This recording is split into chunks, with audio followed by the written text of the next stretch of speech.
Hey, kia ora, Helen Brahms here, coming to you live from Surprise in Arizona. Hope you're having a super fantastic, sparkling evening. Welcome to Before the Dirt Nap podcast number 1545. Woohoo!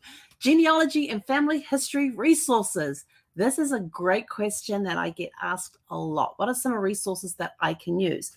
So we've come up with a list. We're going to try and bang it out of here within 15 minutes because the puppy needs to go for a walk. So you ready?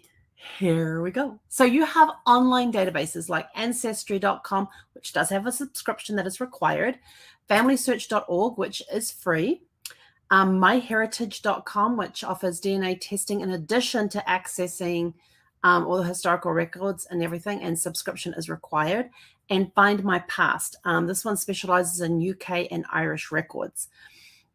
And it also has a paid subscription. I have subscriptions to all of these. For Ancestry.com, I'm at over 22 years with them. I've basically been with Ancestry since they started.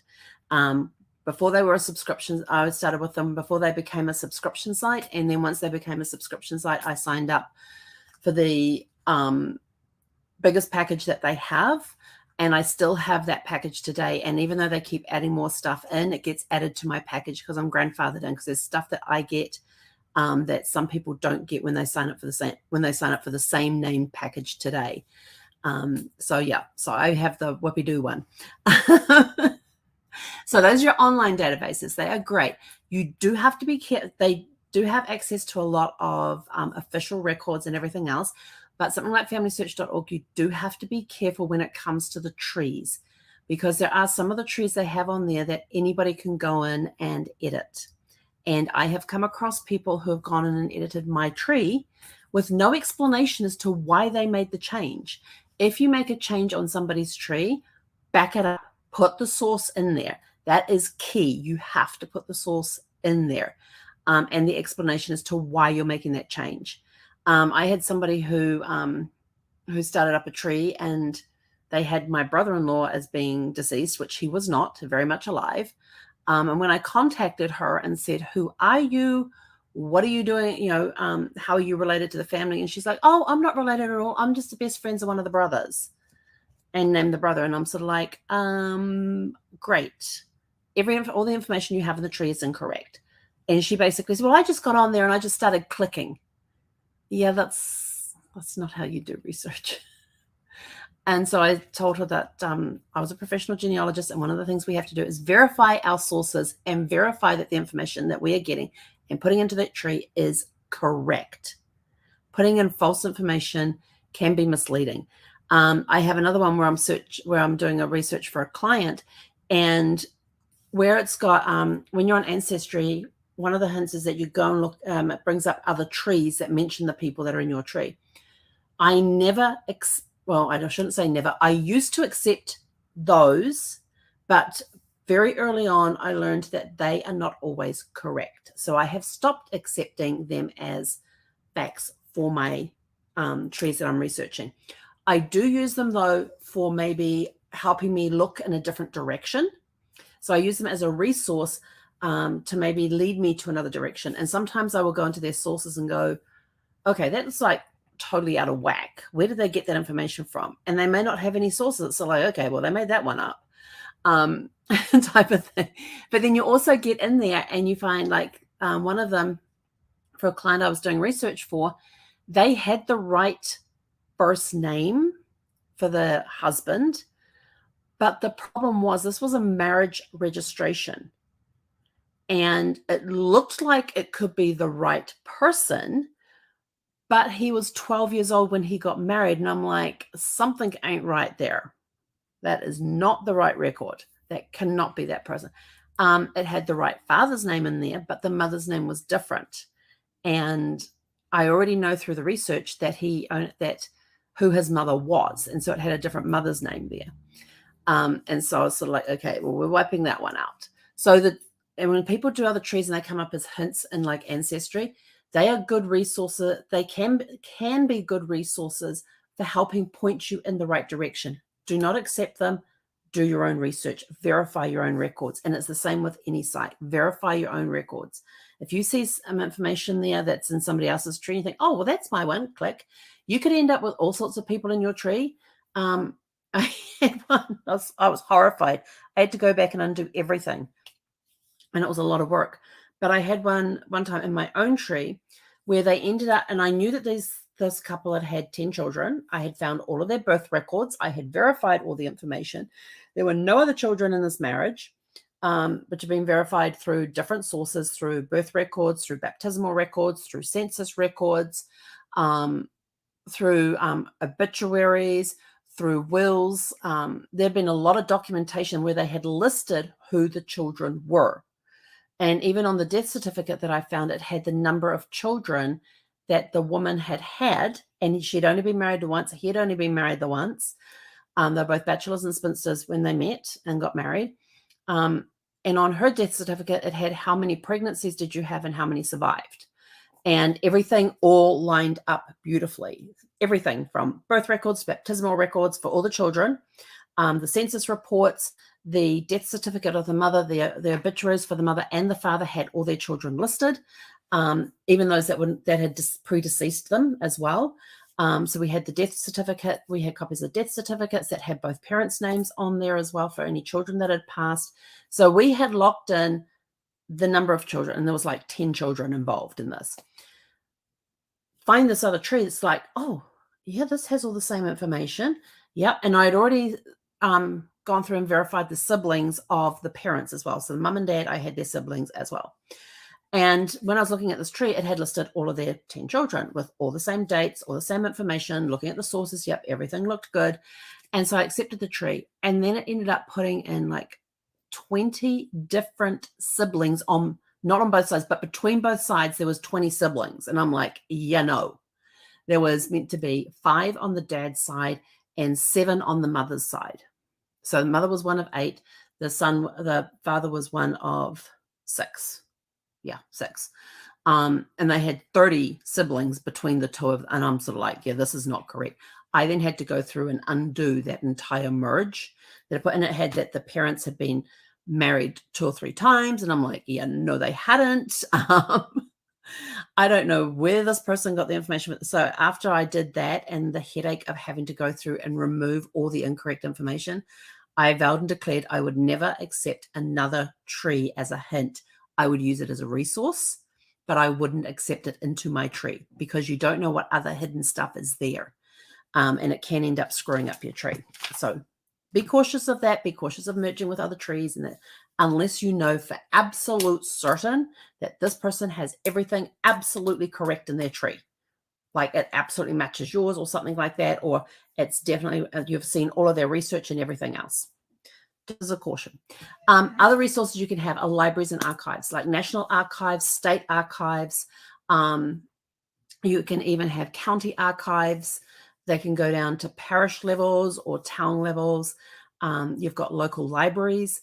Local libraries. This is a completely untapped source. It is amazing what local libraries have when it comes to genealogy. They have books that are historical records for the local area. So you may find, so if you've had an ancestor who has been in that area for a while, you may find some information on them. They also have local genealogical data. It could be in newspapers, it could be in family history books that have been written and that are held at the local library. They have an amazing amount of detail at the family library for the local area. So make sure you check those out, especially if you're looking in a particular area, and go to the local library and see what they have. Find out where the historical society is for that area, for that town, for that county, for that state. They have a lot of amazing records too. They may even have, like at the state level, they may even have documentation that has been donated to them. You know, families have been clearing out houses. Oh, here's this point. What do we do with it? Well, let's donate it to the local historical society. There could be manuscripts in there like journals, family Bibles, copies of deeds and trusts and wills and all sorts of fun documentation that can help you. You know, it could be a scrapbook full of newspaper clippings for the particular person. You know, that sort of stuff could be there in the local library. It could be in the local historic society. Some areas also have a local genealogical society as well. They may have the local historical society, which deals with genealogy questions, or they may have a local historic society as well as genealogy society.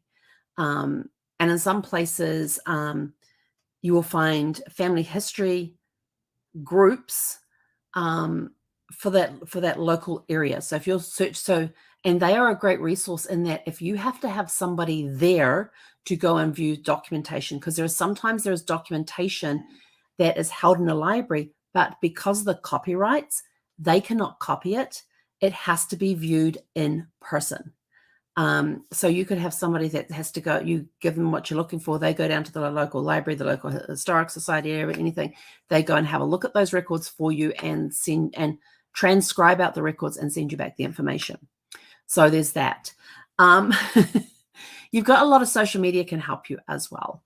There's genealogy.com has forums on there, and it's broken down by surnames, regions, topics, so you can go in there and have a look. There's also the One Name Society. There's a One Name Research website that you can go in there, and the One Name Research is where they take one surname, one last name, and any information they find about people with that last surname all gets put together, all gets put into a tree. I belong to one that's for Scantlebury, and that was my second great-grandmother's maiden name. She was a Scantlebury. And so I got in contact with the guy, Richard, who's actually in the UK, and we had a long conversation, and I was able to help fill in some gaps from my second great-grandmother's family that brought him down to when she got married. And then basically he puts that she got married, this is who she got married to, here were their offspring, and that's it, no more on that tree. Even though there was more to follow, that's as much as he will go because the name had changed. And through he has a website that has his website, he has done an incredible job on the One Name Research Scantlebury. He's got so many different trees and connections in there, and he doesn't put it on his tree until he has verified the information. And he even asked me if I could send him birth certificates, marriage certificates, death certificate, copies of those, and I was able to do that for him, so it could help him verify these were the people that fitted in his tree and where they fitted in the tree and that sort of stuff. But he has done an incredible job and has got an incredible website. And I had a lot of Scantlebury information in my tree to start with. And it turns out that I had this guy contact me, and he lives in Canada, and he's part of the Scantlebury clan family. And so we ended up researching everything else and found out that he was my 7th cousin. And we found out how his connection was done. And then a couple of weeks later, and so he was put into the Scantlebury group. And then a couple of weeks later, Richard introduced into the Scantlebury group these 2 people who lived in Wales. And it turns out that they were my 7th cousins once removed. And David, who lives in Canada, they were his first cousins once removed. So we were able to connect family members together that way that were close things, so they could then talk about how they were related and stuff like that. So that's another resource for you. You'll find a lot of stuff on social media. Some of the like Family Tree DNA website has forums within their website where you can see your DNA results, and you can see, and the Family Tree DNA is the only one right now that does the Y DNA, which is the DNA that's passed from father to son only. So you can trace back the male line. It also does the mitochondrial DNA, which is passed from mother to child. And it also does the, totally forgetting all my DNA levels. It basically does all the DNA levels that deal with genealogy for DNA testing. But they also have groups in there as well. And I belong to a group for Cornwall and they turn around and says, oh, we need to know. And so I went right back and said, did it. And they said, no, we need something closer, because I was going back like 10 generations. And they said, no, we need something closer. I said, oh, well, in that case, then I've got this great-grandparent, I've got this second great-grandparent, this second great-grandparent, da-da-da-da-da. And I said, they all lived in Cornwall and all moved to New Zealand. And they go, oh, you're from New Zealand? You're in. I was like, that's all I had to say. Instead of giving you all these details, he says, basically, yep. Like, wow. Because there was a lot of people from Cornwall in England that migrated to New Zealand and Australia. And so they have different people in there, and you can go and you can look by the surnames in there, and they just have, and they've done it by area. And so they're looking for people who have DNA links two people in Cornwall. In a minute, Zeffy girl. So you've got the DNA testing services as well, 23andMe, Ancestry DNA, Family Tree DNA. What other ones are out there? Those are the three that I have done. I made some very interesting connections. National Archives will also have all of your census records there as well. Local historical societies can provide specific information for the local area. Church records, you need to find out where the church records are held, because in some states, counties, parishes, towns, cities, they're held in different locations. Some still have the records in the churches. If the church doesn't exist anymore, those records were actually moved to a different church. Same denomination, but a different church. Or it could be that they have been put into the parish archives, the state archives, the county archives. So, but use the research wiki that we did a few nights ago on Family Tree Search. On familysearch.org. Use their research wiki because it will tell you where the records can be found. So you've got all those resources as well: birth, deaths, marriages, vital records, deeds, wills, all of that sort of thing. Then we get into the books. Get into the books. I've got some of my favorite ones here. My guideline is this book. This book is totally my guideline. As a professional genealogist, these are the standards that I have to meet in order to fulfill my role as a professional genealogist. If you're doing any genealogy research, grab a copy of this. It's Genealogy Standard Second. Please be quiet. Edition. It includes what you do with DNA. It includes DNA as well. This is second edition, and that's why they've got the second edition, because it includes all of the standards regarding DNA and DNA records, DNA research, privacy, all of that sort of stuff. So these are our standards. Very important. Most important book when it comes to genealogy. This one, The Family Tree Toolkit by Kenyatta Berry. She was one of the hosts on Genealogy Roadshow that was on the PBS channel. She is amazing. Her book is awesome. There are really good hints and tips in here that will help you with research. And just the information. It's, the book's not that thick, but there is a ton of information in here for helping you start your research. I'm sorry. Start your research, continue your research, even some information in here about getting around roadblocks. And she has a section in here on adoptions. I think, hang on. I think this is the one that's got it in here. She's got really good records in the back too. I think it was adoptions, wasn't it? Go to the front.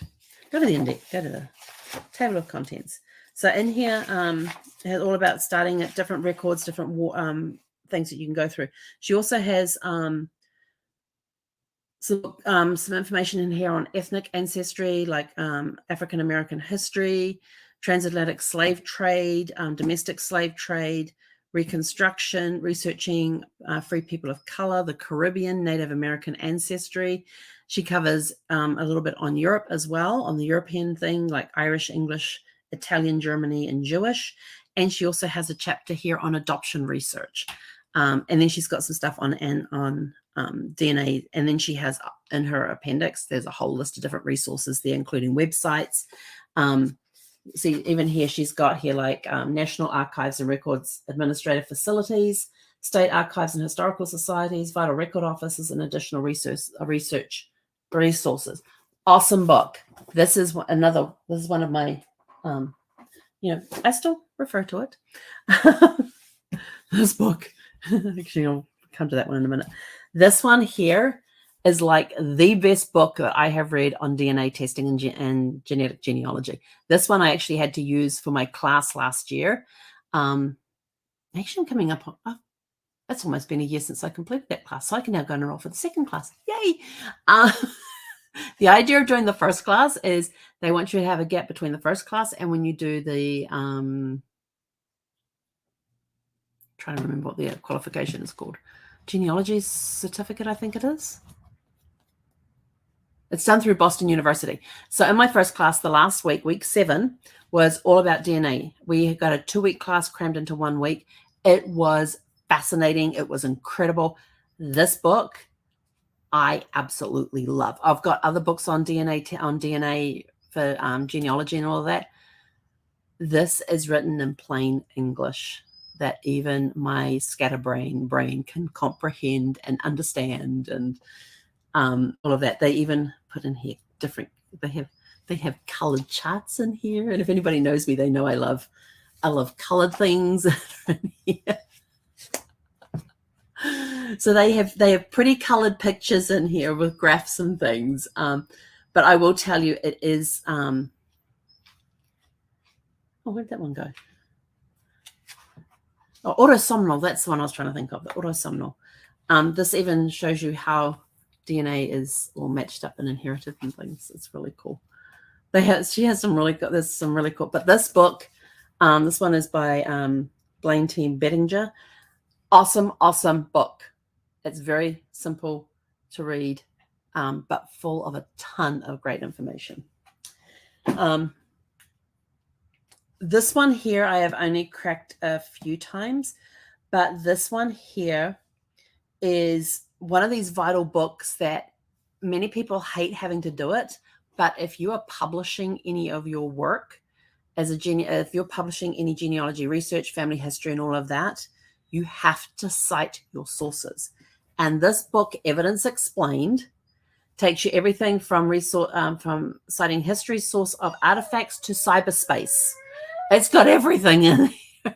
So even if you're using photographs, where did you get the photographs from? How do you cite the photographs that you're using in your written work? How do you cite websites that you've visited, articles you've gone from? Yes, it is a very thick book.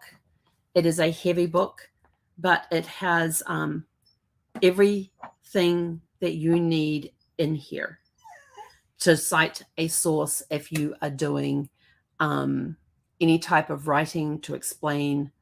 In fact, I think it's history stuff as well.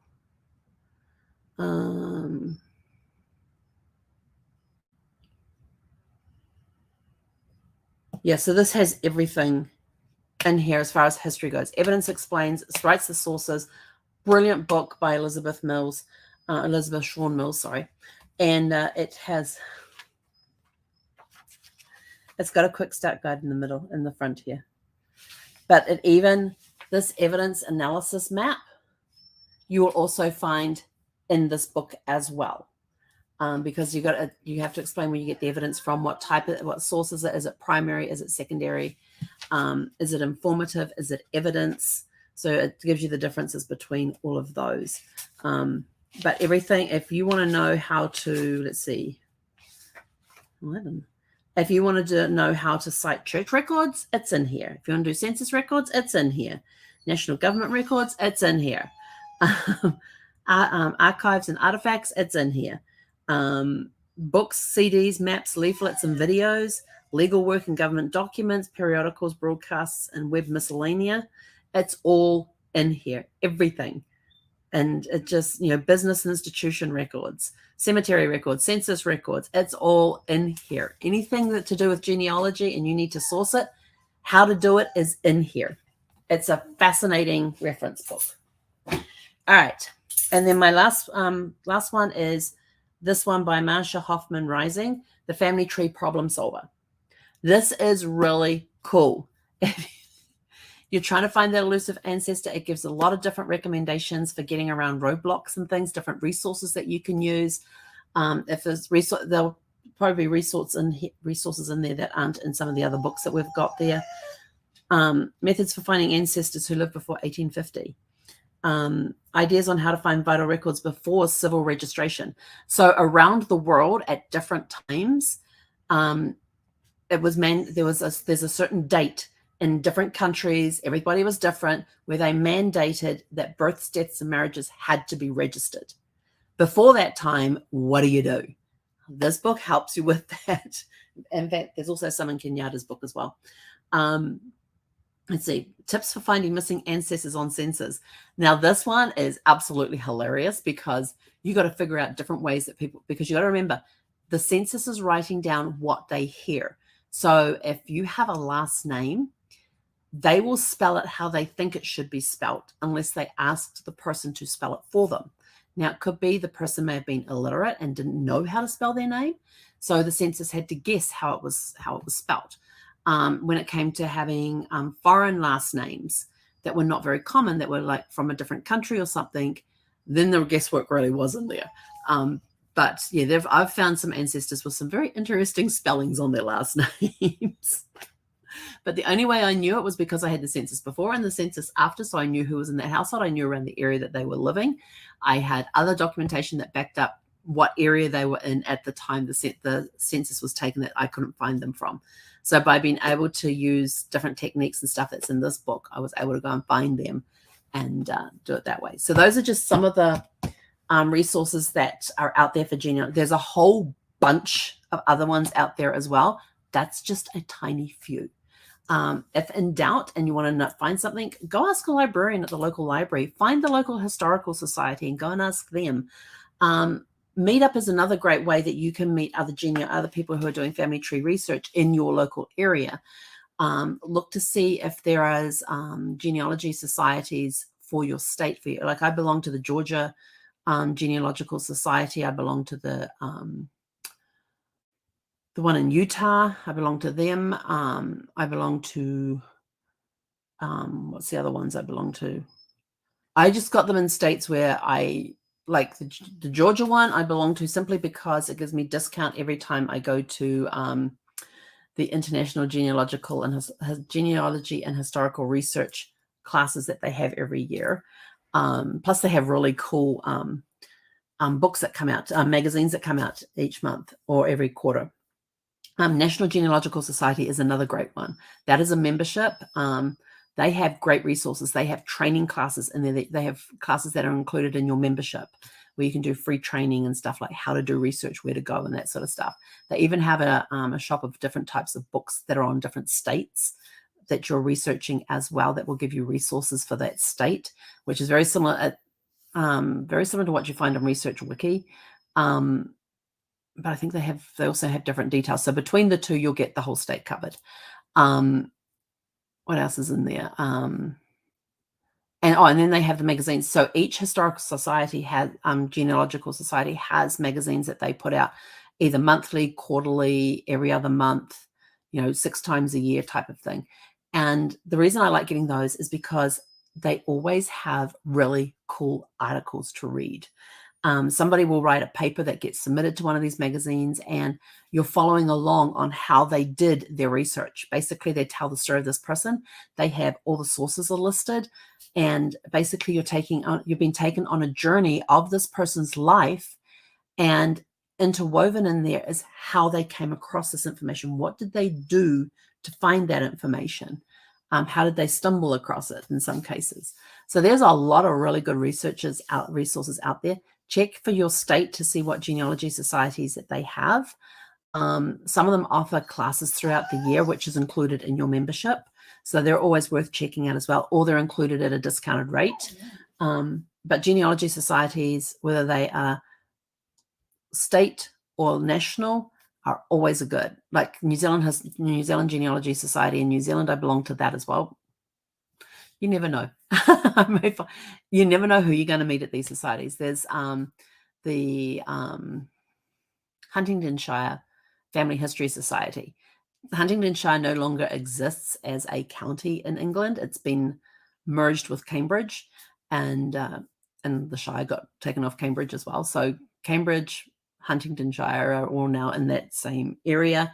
So, but they still maintain a separate Huntingdonshire family history thing for those that came from Huntington, and which is where my ancestors came from. So, you can belong to different societies around the world from where your ancestors came from, because it helps you learn more about what happened during the time. It can help you learn more about what happened during the time that your ancestors lived there.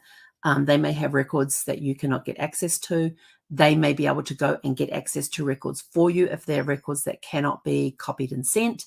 You need to actually view them in person, so that those societies always have people that can go and do research for you and things like that. So those are just some of the resources. What are some of your favorite resources that you like to use when it comes to doing genealogy and family history resources? Totally forgot the big one. A couple of the big ones. Well, actually, we're going to talk about those on a different one, because I'm going to see if I can get a guest to come on and talk about one of those. That should be awesome. I'm actually going to see if he will kindly do that for me. But anyway, that's it from us for this evening. Go out, have a super fantastic sparkling evening. Let us know if you're doing genealogy and family history, or some of your favorite resources that you use that you have found invaluable. Tonight I just shared some of the stuff. I've got a whole entire shelf on my bookcase of genealogy books that I use, but these ones I showed you tonight are the main ones that I use a lot. But go out and have a super fantastic sparkling evening, and we'll catch you guys back here tomorrow evening at 6 p.m. Pacific. Hei konera.